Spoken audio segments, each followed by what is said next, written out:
All right. Happy Tuesday. It's off to a great start, and it's off to a great ending as well because I didn't know that song, and Brennan just introduced me to that song, and now it is part of my Spotify list. If you all can turn your cameras on, we love seeing faces, but this is the first official workshop that Brennan and Masha are putting together for us on generative AI for business. I'm super excited. I've known about GoCharlie for 2 years now when Brennan and I went through the first Morning Brew Accelerator together.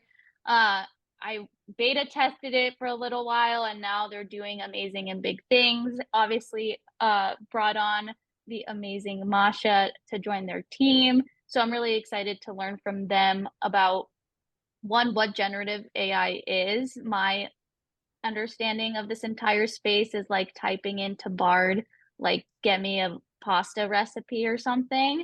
So I'm very excited to actually learn what all the possibilities that this space has to hold. But obviously, let's give them our attention, be active in the chat. If you don't know, we do have a Slack channel for generative AI that you can post questions throughout the 3 weeks that they're going to be holding these workshops. This is the first of three. So if you haven't signed up for the other two, make sure that you do so. But basically, I want to talk as little as possible and kick it off to Brennan and Masha to take over. So Brennan, you can take it off and introduce yourself. Go Charlie. Masha, you can do the same thing, and we'll get the show on the road. Awesome. Thank you for that lovely introduction. For those that don't know, the song that was playing at the beginning is Coming Up by S.G. Lewis. It's a fabulous song for a summer vibey day. Highly recommend. So for those of you that don't know me or didn't have the displeasure of being in the first cohort having to deal with me, I am Brennan Woodruff. According to Kyle Hagee, I was the first person to ever pay for a Learning Brew program. So I got that going for me. I'm also a teller of very bad dad jokes in the Slack community. And when I went through the program, I was working at SoftBank's Vision Funds, but now I work at this startup called GoCharlie. But I think one of the beautiful gifts that was the Learning Brew program, other than Anna and Kyle being brought into my life, was that Masha Titova, my co-host partner in crime, is now part of the company as well. So I have some slide decks. Before we get into this, very much going to make this a open forum. We have a more intimate group. I want you guys to feel like you can ask all the silly questions. We have 2 AI PhDs on our team. I ask the silliest questions all the time. Masha can attest to that now. So feel free to ask anything. With that, I'm going to bring the slides together and I'll let Masha introduce herself, I promise. But I'm going to be the main driver of today's session. Masha will take the lion's share of the second session. And then the third session, we're going to tag team a little bit. So let me get this pulled up for y'all so you can see here. Can everyone see this okay? Yes, no, maybe so? Yes. Okay, fabulous. I don't know if you guys can see my face as well. So let me know if there's a way to do that, Anna. But if not, I'll just jump right into this. And if people want to ask questions in the chat, go for it. If you want to come off mute and ask questions, that's also fine. We don't have a huge crowd here where I think we're going to be talking over each other too much. But with you today, you already heard a little bit about me. Maybe a fun fact that you might not have known about me is that I've been a groomsman 35 times. I'm a huge college basketball fan. So I've been to the Final Four 10 times. And funny enough, I took an AI car on the way here while I was creating more content about AI to teach you guys about AI. So kind of a fun little day. But Masha, you want to go ahead and introduce yourself? Yeah, definitely. Really quick background on me. I've always been in luxury fashion, worked at big company names like Marc Jacobs and Yeezy, and then also really small startups like Lisette, and starting my own startup T-Toff, which you guys probably have seen me drop random half-naked women in lingerie into the chat and Slack many a times. That is me if you ever see it. And yeah, as Brennan said, we met at the very first cohort, And my fun fact, that is my absolute favorite, is the fact that I have two passports. They both have two different names, and neither of them is the name that is on the screen. So do with that what you want.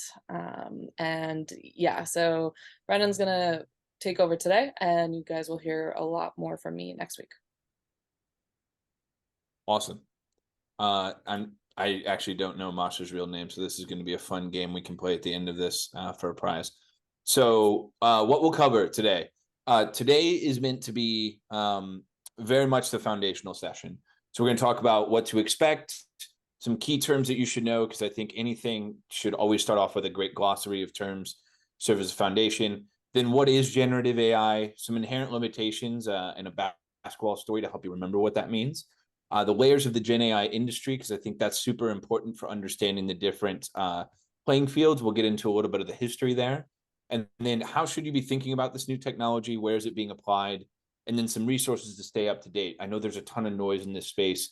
I want to give you guys some really solid recommendations for ways that you can stay in the know should you wish to. Obviously, at the end, we have Q&A group discussion. Feel free to ask questions throughout. This is not going to be one of those things where if someone interrupts me, it's going to throw me off my game. I got this one pretty much in the bag. So with that, let's go ahead and jump right in. So this is a three-part series here where you are going from puppies in our AI understanding all the way to the mature dog that won't tear your furniture up, most likely, in session 3. Today's session is going to focus on introduction to the Gen AI landscape. And then session 2 is going to talk a little bit more about like strategies to adopt AI for business.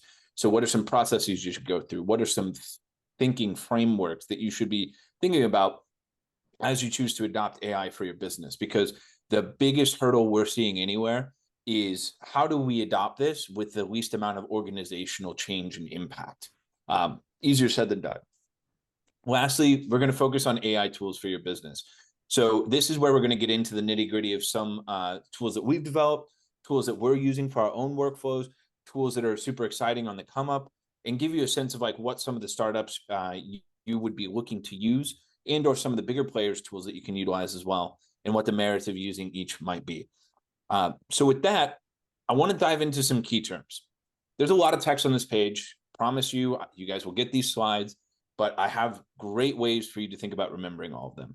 The first term is LLM, large language model. What the hell does that mean?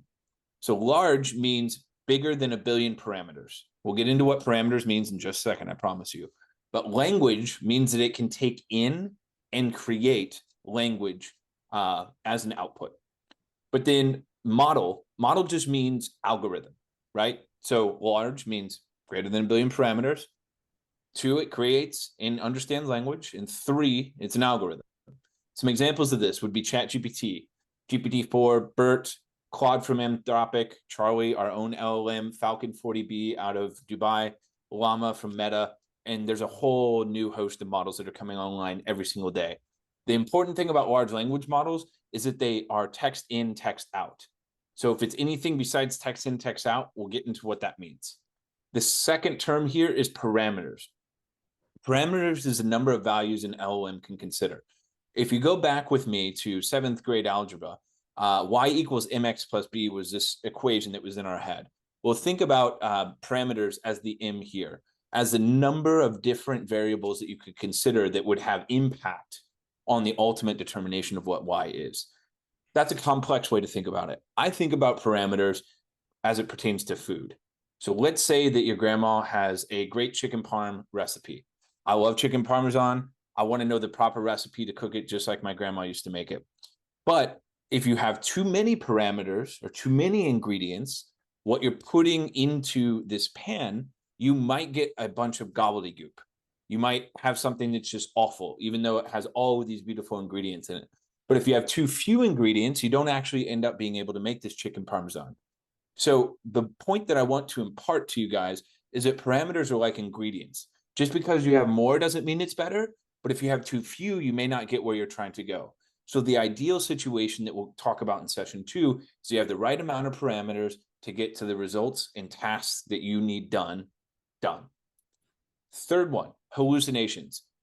I promise you that is not me being in a sweat-induced fit. This is more so about the model making things up.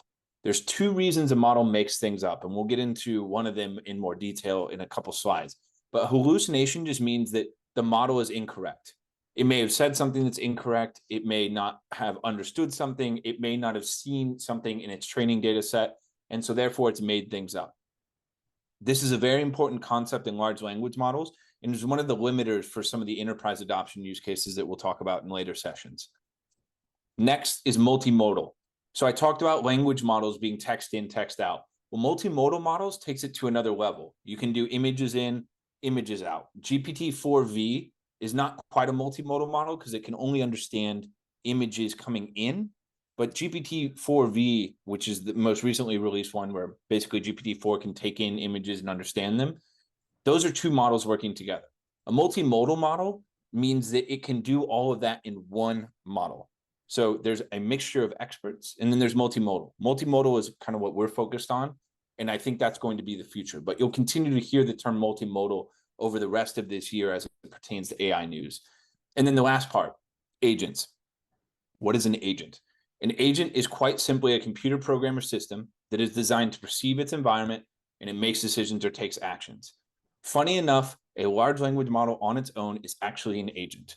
Why? Because it's sitting in some sort of cloud instance, it's taking in information from you, and then it is actually taking action on your behalf to create something. Agents, as they're being discussed on a larger basis, mostly pertains to a software or AI that can execute actions on your behalf. Some people are seeing agents as ones that can go to Twitter and post for you. Other people are seeing agents similar to our product, where it's able to generate code in real time to ultimately call an API necessary to execute a task.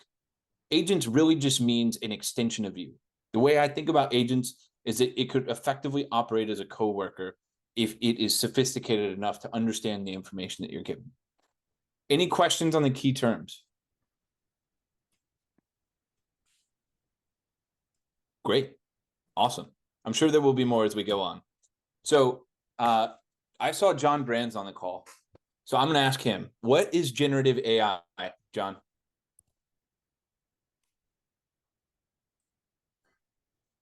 It's probably like, I didn't know I was going to get called on.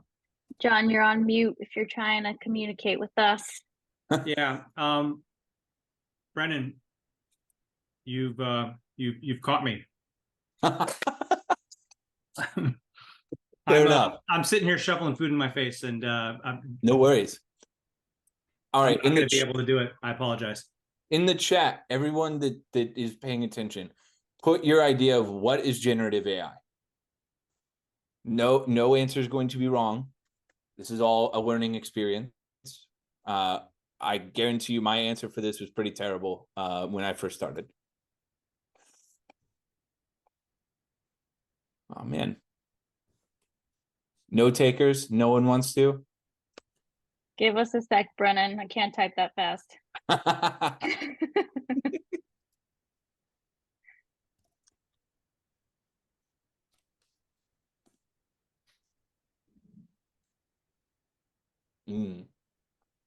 Yeah, that generates stuff. All right.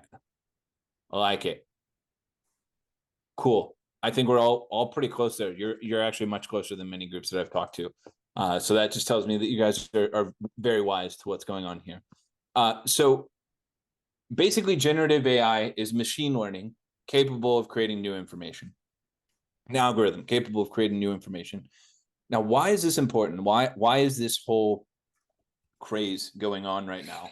Why is ChatGPT taking over the world? Why is AI the new hot thing that we're seeing everywhere? Well, it's because in the past, AI was more backwards looking. It was intended to analyze large sums of data, large sums of information, and ultimately, based on different rules, execute tasks. It was not forward thinking. It was not creating net new information. It was not predictive in its capabilities. So that's where generative AI kind of differs from the AI of old. Now, it's also important to know what is not generative AI, at least in its current form. So it's not Hal from Space Odyssey. It's not the sentient robot from iRobot. And it's definitely not Allen Iverson. important to note that this AI is actually just very sophisticated mathematical algorithms. It is predicting the next word, the next sequence, the next series, the next token based on what it's seen in its training data and an understanding of the context that you've given it. It is not a brain, mind, consciousness, or simulation, at least not yet. But it is the basis from which we might be able to create a machine brain. Now, I think a great way for you to think about this is a basketball story. So in the past, we have built cognitive systems AI. This is rules-based AI. For those of you that have done robotic process automation or seen any work in the automation field, it was mostly rules-driven automation. Those are more cognitive systems. So an understanding of the context. Think of this as like teaching basketball theory to a system. It's not going to know what, it's not going to have gotten any reps on the floor, but it's going to know every rule in the rule book. Now, contrast that with deep learning. So this is more the large language models that we previously talked about. This is more task-based learning. So this is like we've taught someone how to shoot free throws. We've made them do millions and billions of free throws, but we haven't taught them anything about the theory of basketball. So can you see where the issues might arise between the two? For LLMs, they're not going to have the context to understand why points matter, to understand when they shoot a free throw, to understand what teammates are, what out of bounds is, what a foul is, what even gets you to the free throw line. It's only going to understand how to shoot free throws. So it'll be really good at that. Whereas cognitive systems, the first time it goes up for layup, it's going to get swatted out of the gym because it hasn't gotten the proper reps. So these are the inherent limitations. But what that also means, if we take it down an even level further, is that existing large language models don't know what they're doing. They're really, really good at predicting the next token, the next word, the next string of text, but they don't know what they're saying. So we talked a little bit about hallucinations earlier.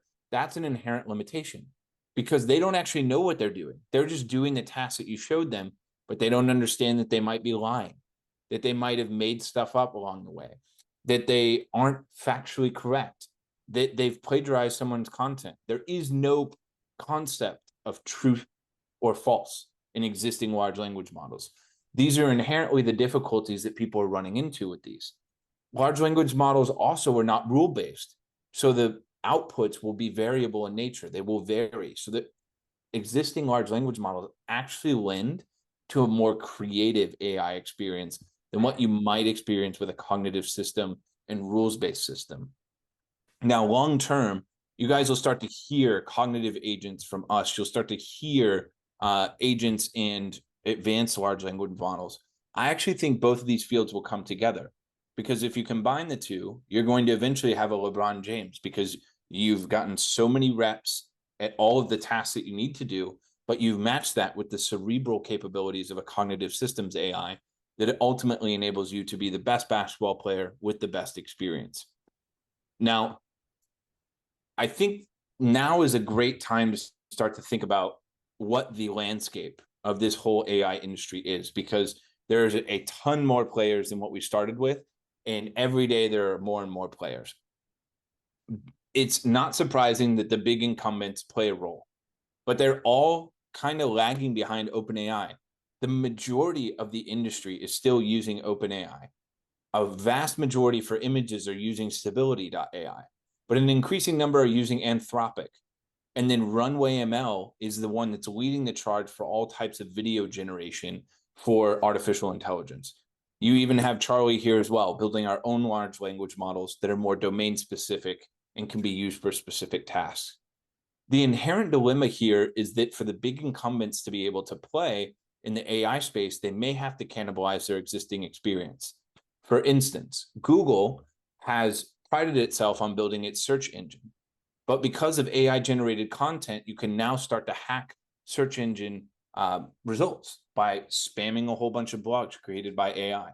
So in order for Google to ultimately play ball with OpenAI, they're going to have to release their own text generator. but then that may mean that their core business that generates the majority of their ad revenue could be at stake because you're ruining the search results. You're ruining the click-through rates. Your paid search isn't as relevant anymore.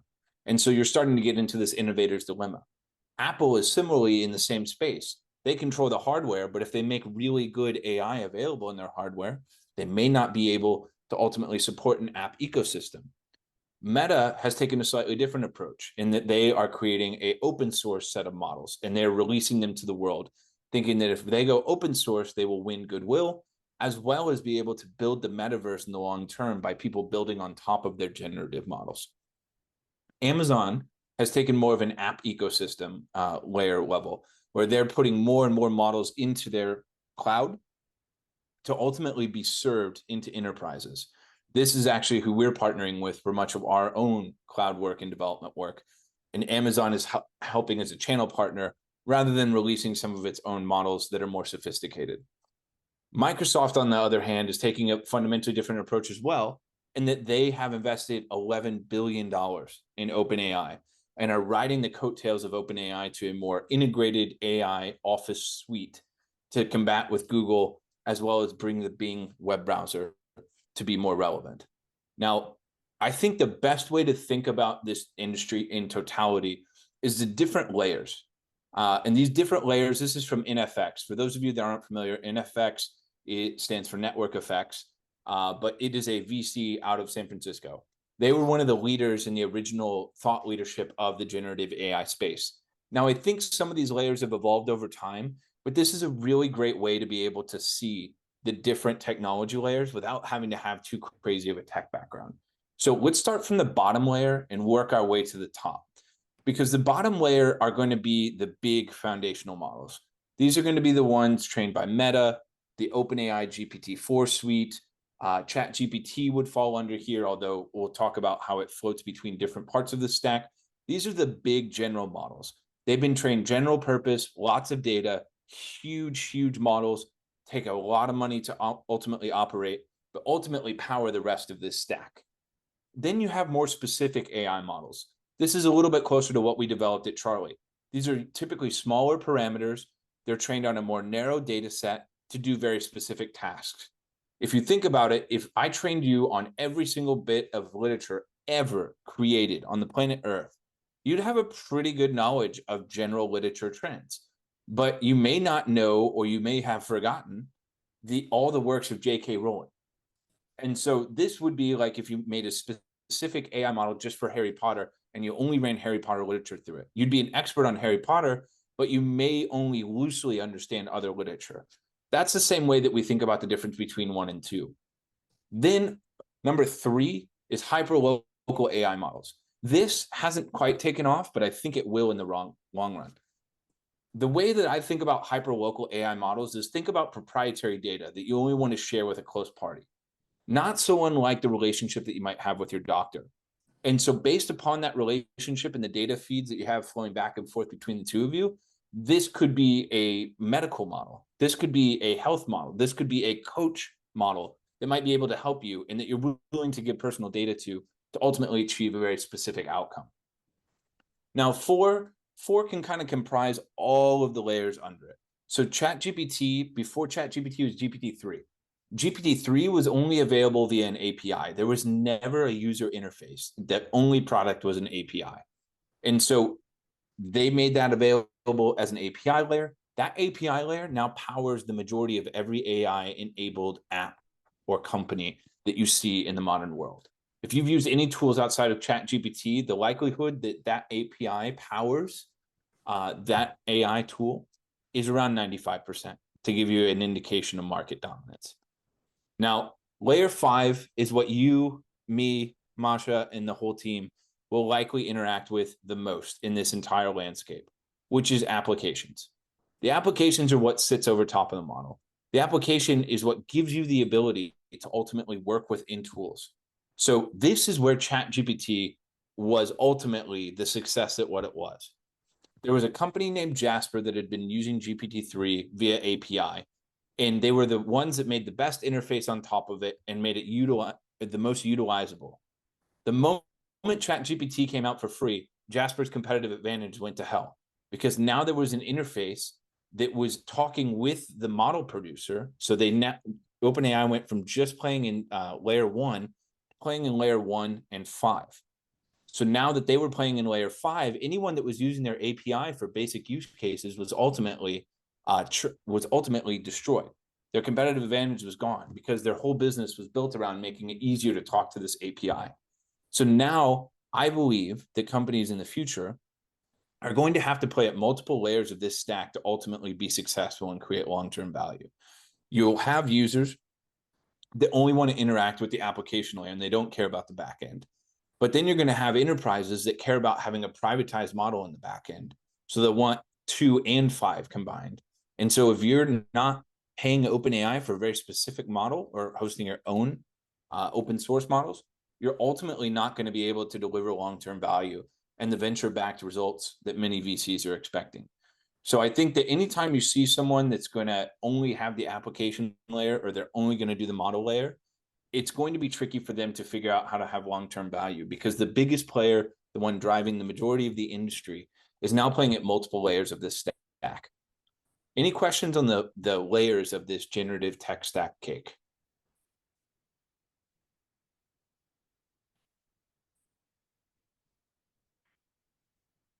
Cool. I got one question in the chat. For those that can, okay, cool. Awesome. So sorry, Brennan. A quick yeah. question. Do you think that there could be another layer? I do. That yeah. I do. I think the more that I'm seeing agents develop, the more that I think there's a 6th layer that really just sits over top of all of this. Where like, and this is thinking further out in terms of companies, AI being successful, all that, which is what happens when software as we know it is unnecessary. And we have these AI agents that can go execute software on our behalf. I think that's kind of like the 6th layer of the Gen tech stack. We, instead of having a user interface or instead of having a product that people are coming into and creating with, the entirety of it becomes either a voice interaction or one command line that you type something into and it'll come and report back. So I do think that there could be many other layers, but that's the one that's most glaringly missing from what I'm seeing in the industry. Is there another layer that you were thinking of? I'm not sure if I'm thinking more like, let's say, a warehouse, and this is I don't know if it's software, if it's something else, but it's more if you can combine some kind of robotics with AI and you can replace human labor. I don't know if that falls into this category or not. Okay. Yeah. I mean, that could very similarly be a layer even above this, or agents. Agents could be hardware enabled AI as well. I was thinking another layer could very well be NVIDIA in their GPU chips at the bottom. So the hardware bottom of this stack. Okay. For those of you that aren't aware, NVIDIA is standing up its own cloud service offering, but they also supply the chips, the graphics processing units, the GPUs, that are ultimately the base of the entire cloud stack offering for AWS, Google Cloud, Meta, and many other providers. So there's very well a hardware piece that goes both under and above this as well. Great, thanks. Yeah. Any other questions from the crowd? I realize this is dinner time on like East Coast and Central Time, so apologies if your mouth is stuffed. We will be around for a little bit after the session ends for more questions. So I think one of the best ways to think about this is framing it up, because it is an overwhelming amount of information. And I think it's always good to understand, what is this technology good at and what is it not? We've talked about some of the places that it fails. If you need an AI to create financial statements, this is not that AI. It will make stuff up. You don't know if it's right. You're going to have to go do the work again yourself anyway. As a former CPA, it is awful to think about how much work it would take to audit one of these AI machines. But there are some interesting ways to think about it. So I think the first way is turning unstructured data into structured. If any of you have used OpenAI's code interpreter, this is one of the greatest components of it. You can upload a file that has a whole bunch of Excel information, and you can use code interpreter to ultimately take that information and derive insights. You can also take an email that's been given to you, and you can have it evaluate the semantics. You can turn a whole bunch of keywords you need for a blog into a well-researched piece that helps with your search engine optimization. You can turn a couple letters or a couple different words of inspiration into a beautiful image. Turning unstructured data into structured is one of the very, very strong points of these models. They can act as a translation layer. In fact, DeepL, one of the largest and most successful generative AI companies, solely focuses on translating information from one language to another using generative AI models. So turning unstructured data into structured, big one here. Then the second one is a basic task assistant. Now, this is quickly becoming a more advanced task assistant as we give more senses to these AI models. Once they're able to see, once they're able to understand, they can read, they can understand files being uploaded, they can generate images, they can paint. A basic task assistant is a way that I think about this. Not so different from if you have an intern, not so different very quickly from having a fellow employee. This is a great way to think about it because it's kind of like your partner that's following you around. It's like the Clippy of old, except for hopefully less annoying and definitely delivering more value. But then the last piece that I really think about this technology as is English as a programming and interfacing language. So for those of you that used AI models at the very beginning of this new wave, what you realized is that the beauty of this was not necessarily that you had intelligence in an API. It was that you could talk to this thing the way that you would talk between me and Masha. Now, honestly, I am not very clear in my writing, so talking to AI has made me a lot more clear and a lot more pointed about what I want to say. But if you look at some of the updates for the recent release of DALL-E 3 from OpenAI, you start to see a very interesting thing happening. One of the biggest hurdles to adopting AI so far has been prompt engineering. But the beauty of what OpenAI is doing with DALL-E 3 is they are now teaching the AI to interface with other AI models on your behalf. So you and I can just talk in plain English or use slang or say whatever we want to say in the way that we want to say it. And the AI ultimately acts as an interpreter and then ultimately uses the models to create whatever it is you need. Why is this interesting? It's like you're going to a foreign country and everybody else just learn the language that you speak in rather than you having to learn that language to get around. Computers have now learned our language rather than us having to learn to code. I think this is a huge win for those of us that are no-code people, huge win for us that are non-software dev people, because now we can use every asset and capability of a computer by simply just asking. I think this is the coolest way that we're starting to see this AI technology develop. And it's especially interesting when you see it start to work with AI models talking to other AI models. Now, I wanted to provide you guys a couple examples to maybe inspire you for how you might adopt AI and how you might see AI in play with some of the other platforms. So I think one of the biggest, most successful implementations that I've seen so far has been Coca-Cola. So Coca-Cola right out of the gate used BCG, I believe it was, to create a creator program. And they basically made a user-generated content platform for users to use DALL-E as well as ChatGPT to create text and image-based content using the asset library of Coca-Cola. This was an incredible win for them. They were one of the most forward-looking brands, and they've taken it to another level recently in that they actually had the AI come up with a Coke flavor.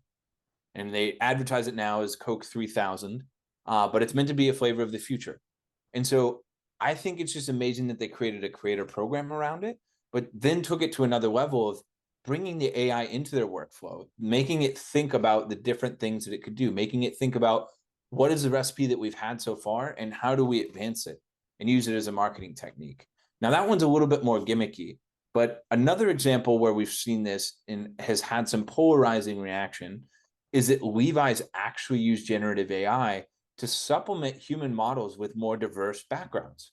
So they actually had all their e-commerce photos, and they were able to implement diverse background, either skin color, perspective, upbringing, into the photos. Sorry? Someone else say something? I think it was a phone call. We're good. Oh, okay. Okay, sorry. But they ended up getting a lot of backlash because instead of just paying diverse models, they ended up just using AI to generate it. I think this is one of those examples of like good intention, bad result. It's also one of those where you start to see the power of what can happen with AI. And more importantly, some of the shortcomings. AI can solve a lot of problems, but it also creates new ones.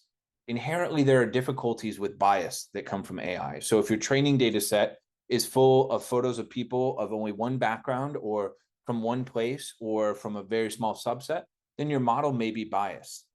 This is ever more important as we start to build out more and more advanced models. Now, why might that be? It's because more and more you're starting to see this field emerge called synthetic data. So synthetic data is when people use an AI model to generate a data set that they then use to train other models. So let's think about this. If we had a very biased model to begin with from our original training data set, and then use that same model to create more data, we're then going to have a model that's increasingly biased because the bias keeps getting passed on to the next model and more heavily concentrated. Now, this is a hard problem to solve, and there's many people that are working on it, but it highlights the ever more important need for there to be multiple model providers, multiple vast data sets, multiple reflections of who we are as a human race and a more broad perspective. And so I think that's the fundamental opportunity that AI is bringing, because AI may mean different things in different countries. And eliminating that bias is going to be one of the bigger risks that we have to deal with as you look at implementing the right tools. Another issue that this also highlights is just the ethics, simply, of many of the AI tools that you see.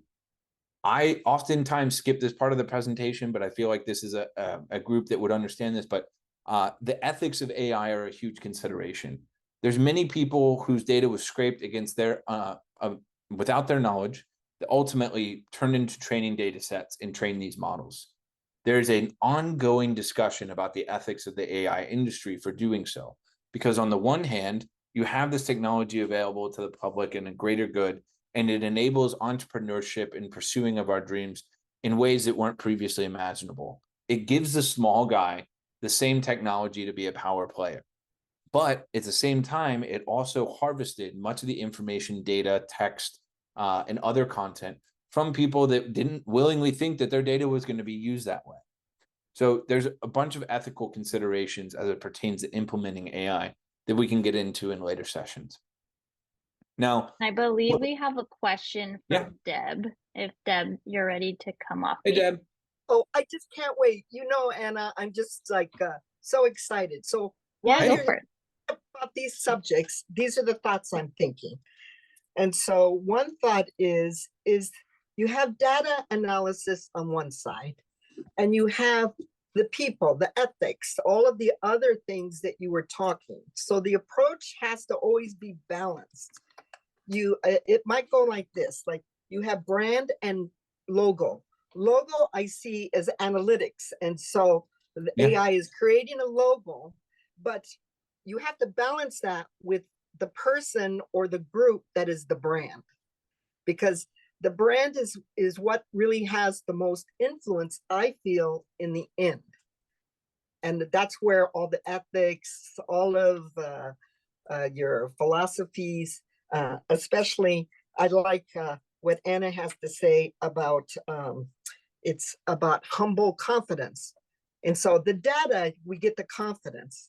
But if you don't stay humble by reviewing the person, how people are going to be affected, what are the values, what are you creating, then it's going to go all awry. And it would be, I think, the factor of, I forgot what guy is in court today.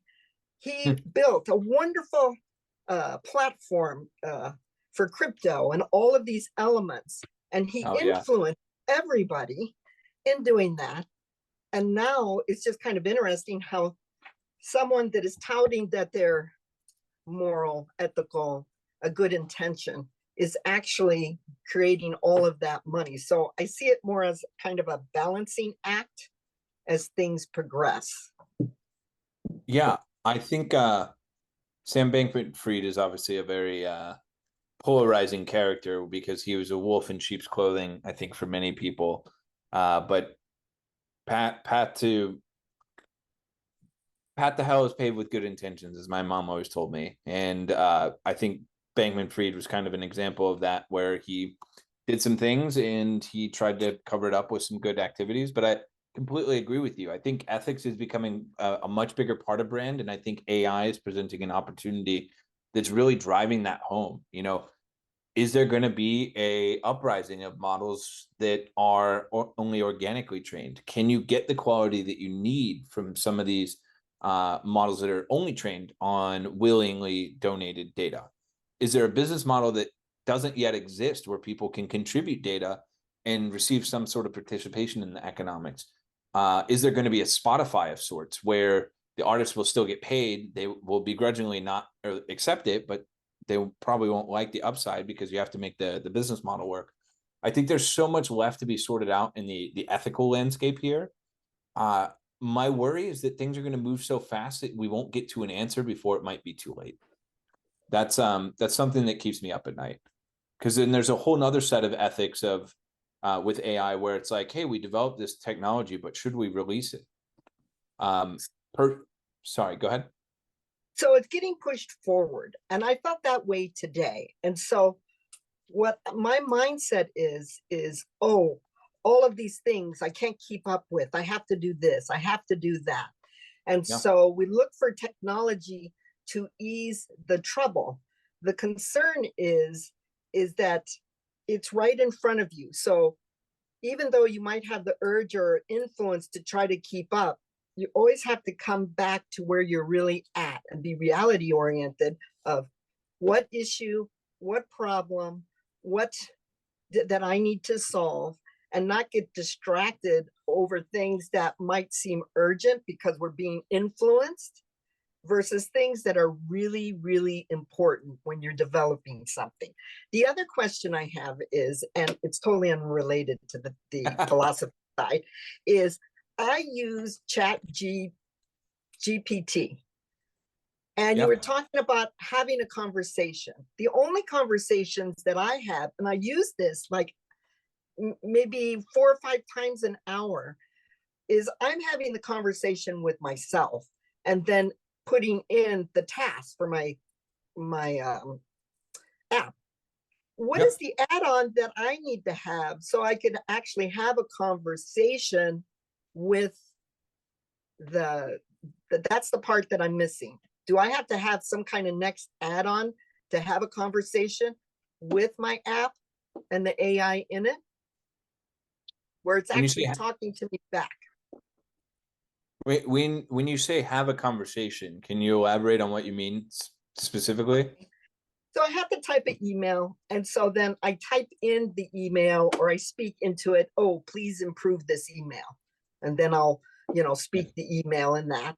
And then it types me back. It's not like asking me questions or I'm actually hearing a voice or, that I'm really having a conversation with the voice module going in, because it might say, hey, Deb, you might be short. These words are maybe a little too harsh or not as empathetic to deliver such important news. And it's actually having a voice modulated conversation with me.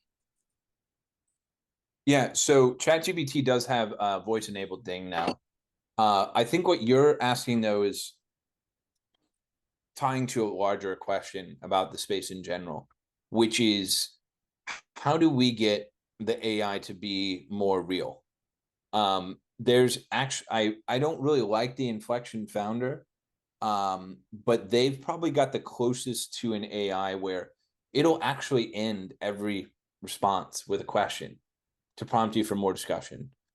So Inflection's Pi kind of does this. Anthropic does it a little bit. It's actually something that we're working on, where whenever you're asking the AI for something, why can't it have a conversation with you, to get to better context, to get to a better end result, to feel like a more collaborative experience. I think that the next evolution of AI is going to be one that's proactive. They understand you, learns you over time, and then starts to take actions on your behalf without you even knowing about it.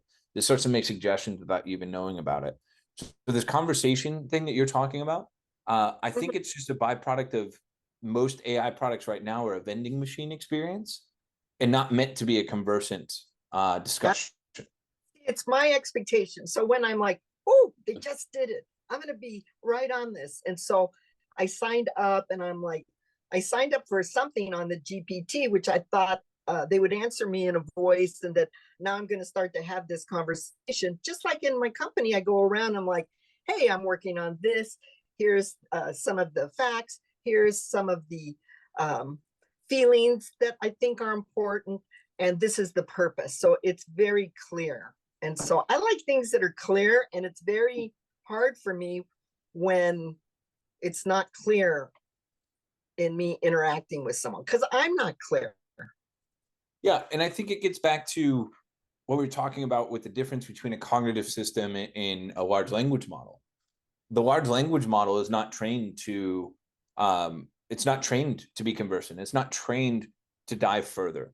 I've said this probably 4 times today, even once to Kyle as well. It's like, the more that I learn about AI, the more I appreciate the human brain, because it sounds like you and I's first instinct when someone's telling us something would be to like clarify, to ask questions, to think through stuff. And large language model is just like, I'm gonna take my best shot, see what happens. And I think for AI to get true mass adoption, for AI to get true capabilities that we would expect of this technology, it's going to have to evolve another level to be more conversant and have thinking and reasoning capabilities, which is why we built the product that we've built. But I think it's a fascinating discussion. So thank you for the question. So can I use your product? Yeah, of course. More than welcome How to. can I use it? I'll shoot you the link afterwards. How about that? Okay. Yeah. Don't want this to be too salesy of a call. This is definitely more educational. So real quick, I know I got a couple more slides we'll get through, and then we can open the rest for Q&A. But basically, the moral of the story is, what does this mean for you guys? And this is teeing up session 2. This is teeing up session 3 as well. I'm a Kevin Garnett guy through and through, so it just means that anything is possible. Not everything, but close to everything. So I think for your preparation for session 2, I would start to think about what are some repetitive tasks that you do on a more recurring basis. Sounds like one of our lovely question askers, they write a lot of emails. I write a lot of emails. I write a lot of text messages. I also put together a bunch of reports. I summarize information from research. These are all tasks that you can use AI to ultimately help you speed up your process. Because at the end of the day, it's not about AI giving you suggestions. It's about AI helping take some stuff off your plate, making your life a little bit easier and having a little bit more time to do the things that you want, like celebrate Kevin Garnett winning a championship. So some resources to stay in the know. We'll end on this, then you can ask any questions. But the AI Exchange. So the AI Exchange is an unpaid community, but there's also a paid social community on Stripe. This is the best one I've found for recommending tools that you can actually use in your business. They vet people. They've had us present to their community. They are wicked. I would highly recommend using them. But Rachel Woods is the leader of their group. She's a TikTok sensation on all things AI, so she's also worth following. Bin's Bite is another newsletter. This is more for startup and general AI news across the industry, but it's a great, easy newsletter. It's free for everybody. Good way for you to get in the know and kind of dip your toes in there. Then if you're more of a marketer, like what we originally developed our technology for, and one of the primary use cases that this technology is being used for, the AI Marketing Institute is a wealth of knowledge. They have an amazing podcast, an amazing Slack community you can join, and then they have paid opportunities and even a conference called MyCon every year that you can go to and ultimately learn about all the latest in AI for marketing. Now, if you are a little bit more technical, you want to go down the rabbit hole of the coding and the research being done, 2 Minute Papers is a YouTube channel that has fantastic content summarizing the most recent research in those papers. If you want the long form, the nitty gritty papers, Arxiv for research is where you want to go. That's where all the papers are posted. And then, of course, you can follow our founding team on socials. I am by far the most active. I promise dad jokes, as well as AI education and new product updates from us. But with that, thanks for your AI attention. And any questions that you have, I'll take this down, and I can stay a little bit after the 5 minute or the 5 p.m. cutoff if anyone wants to discuss a little bit more. Brennan, thanks so much. I feel like I actually can hold my own a little bit better in any AI conversation now going forward, which is a huge win for me. But as people think of their questions, I had a question when you were talking about, biases in the training models and how that can kind of compound over time. For us as the user, if we're asking these models to write emails or create marketing content or help us on our day-to-day tasks at work, how can we, I guess, be more vigilant or like aware of the biases of these AI models currently and kind of solve for that on our end as it's figured out on the back end? It's a great question. I don't have a black and white answer for you. I think there's increasingly a discussion, which I think is a great discussion to be had, of should these models be censored?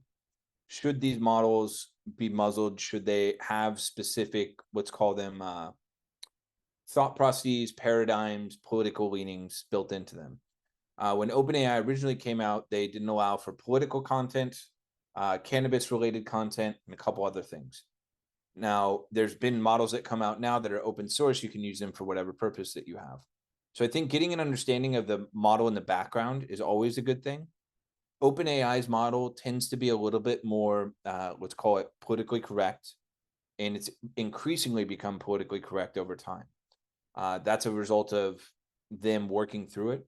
But I would say being able to go somewhere and like understanding the biases and the leaning is a very difficult thing unless you're just playing with the model and you're asking very specific questions that are able to benchmark it one way or another. So the guidance I would always give is play with the models, see what you can do there. And then if you're an enterprise looking to buy these things, I think the best questions you can ask is around the data that they use to train these models.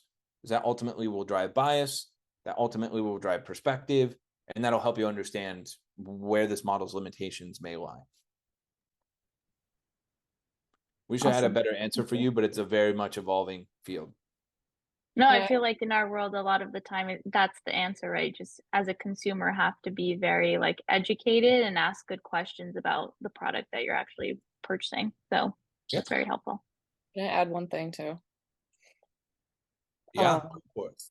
So the way that whenever someone asks me that same question, which comes up so often, the way generally I like to approach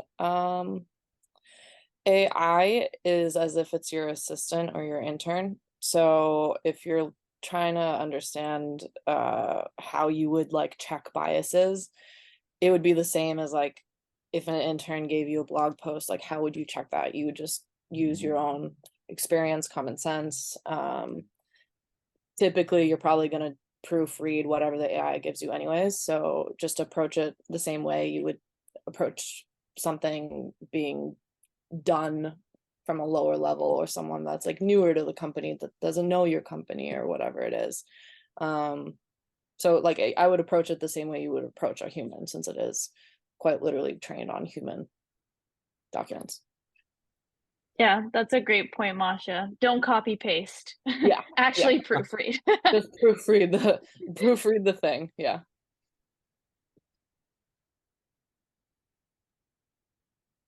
Cool. Does anyone have any questions for Brennan or Masha? You can unmute or drop it in the chat. Or if you have anything you'd like to know for the next sessions, because the next sessions is where we get into like implementation considerations, tools that you would want to use. So if you guys have ideas of specific things that you want to learn more about, we're more than happy to help facilitate that.